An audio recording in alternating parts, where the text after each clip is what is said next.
ev pirs beşek ji lîstika Qral û Travîsê. Şanoger Deniz û Bahoz ji batmanê bi lîstika xwe ya Qral û Travîs beşdarê Festîvala Şanoya Amedê bûn.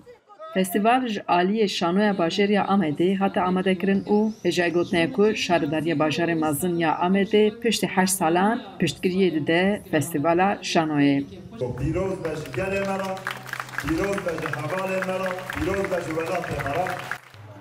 18 komên Şanoyê bi 19 lîstikên kurmancî, zazakî, soranî û tirkî beşdarên festîvalê dibin û tên pêşberê temaşevanên Amedê. Yekî ji şanoger û rêvebirê festîvalê Özcan Ateş e. Ew dibêje pir kêfxweşin ku piştî rêvebiriya qayûman a 8 salan li kolanên Amedê dengê şanoya Kurdî bilind dibe.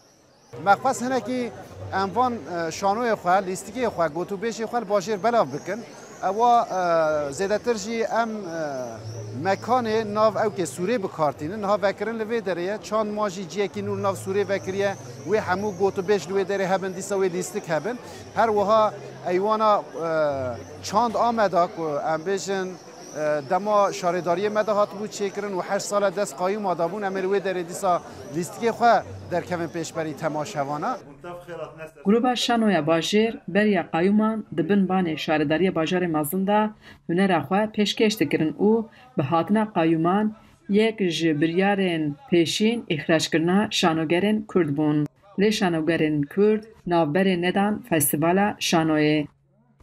Demek ki derece asla şaredari ne dest medabun, dest qayım adabun u mecin nikar bu ev mekanı vi bajeri bi kar binin, meşaredari xwe girt u medes bi festivala xwe kir, hepari vi kari yek jî şaredariya bajarê mezinê Amedê ye.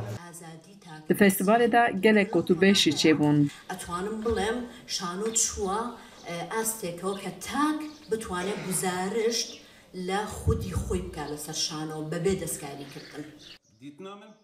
Adil Hesen ji duhokê li ser Şanoya Başûr gotarekî pêşkêş kir. Beriya qayûman jî beşdarê Festîvala Şanoyê dibû. Berî serdemê Qeyûmê min Diyarbekir dîtiye. Min dît şano pir baş çû. Qeyûm hat şano gehiştat qonaxa Sibatê da.